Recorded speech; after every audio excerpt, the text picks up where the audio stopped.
Human trafficking, modern day slavery. Imagine this. You're walking to your car by yourself at night in a dark parking lot when all of a sudden three men in masks grab you from behind and take you to a unknown location. While you are there, you are held hostage and forced to perform work of some kind or even sold as a sex slave. This is true for so many people. The definition of human trafficking is the action or practice of illegally transporting people from one country or area to another, typically for the purpose of forced labor or sexual exploitation.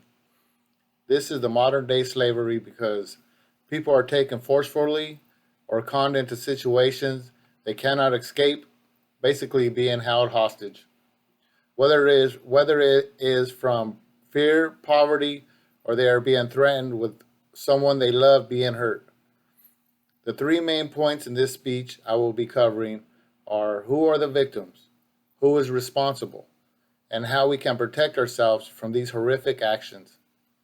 According to a report, Human Trafficking, by the State of California Defense of Justice, Department of Justice, Office of Attorney General, human trafficking is among the world's fastest growing criminal enterprises and is estimated to be a 150 billion a year global industry. Let us start with who the victims are. There are anywhere from 600 to 800,000 individuals trafficked in the US every year. The majority are women and children. I could only imagine how many people are being trafficked all around the world. This business is only getting bigger because of how much people are getting paid, and when they get caught, the penalty isn't as harsh as it should be.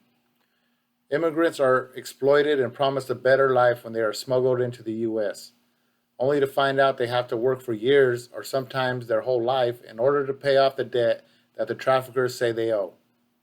Other victims are runaways, kidnapped people, and foster children. They are forced to work in various jobs like restaurant businesses, agricultural work, nail salons, construction, massage parlors, and even prostitution. This does not care about race, gender, or age. The traffickers will do anything for the money. This includes lies, steal, assault, and murder to make sure they scare the victims so they will not leave. Who is responsible for these evil acts? Traffickers or exploiters range from small time solo operating networks to highly sophisticated criminal organizations that operate internationally. Exploiters choose to trade in humans because there are low startup costs, minimal risks, high profits, and there is a large demand.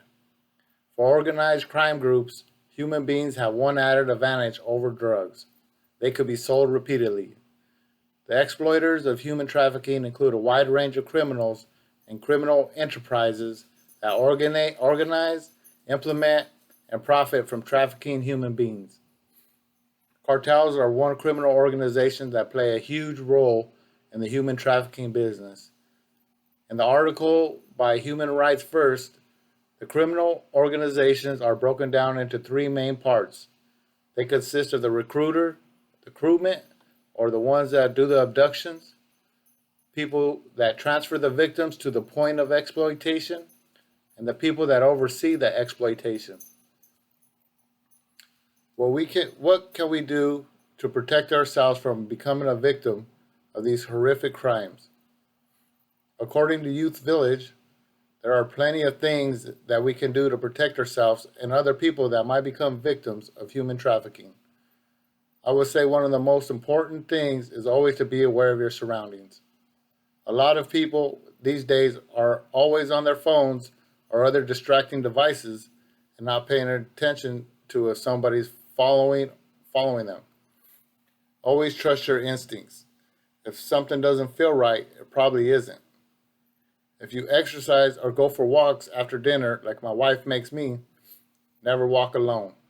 Avoid walking alone. Do not trust people so easily.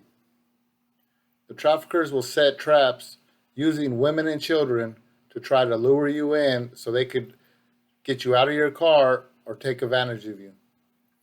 For those of you that love their social media, Be careful what you post and who you add as friends. You should turn off your location in your settings and only make posts visible to family and friends. If you can track your phone, you should always have at least 2 or 3 family members tracking your phone. Always meet strangers in public places. You must always be ready for anything and do not freeze under pressure. This could be the difference between life and death. You should arm yourself with some type of defense weapon. I personally carry a 40 cal everywhere I go. But if you do not like guns, you could put some pepper spray on a keychain or maybe even a taser. Anything that will help get the traffickers off or slow them down so you could get away and get help. If any of this ever happens to you, always yell for help and resist as much as you can. Never give up fighting. Now you know what the human trafficking business is all about and how we can work together to make a difference to help save victims of this criminal enterprise. So there you have it. I just gave you plenty of information on the international billion-dollar business of human trafficking. You probably never heard much about it because the news really doesn't cover it. I just wanted to inform you and maybe save a life while bringing awareness to my fellow classmates. Remember, if you hear something out of the norm, then report it immediately. Help the victims of this world and speak up. The National Human Trafficking Hotline is where you can go to help bring the criminals to justice and save the innocent victims of this horrific business. Only you can make a difference of not becoming another number in the human trafficking criminal enterprise.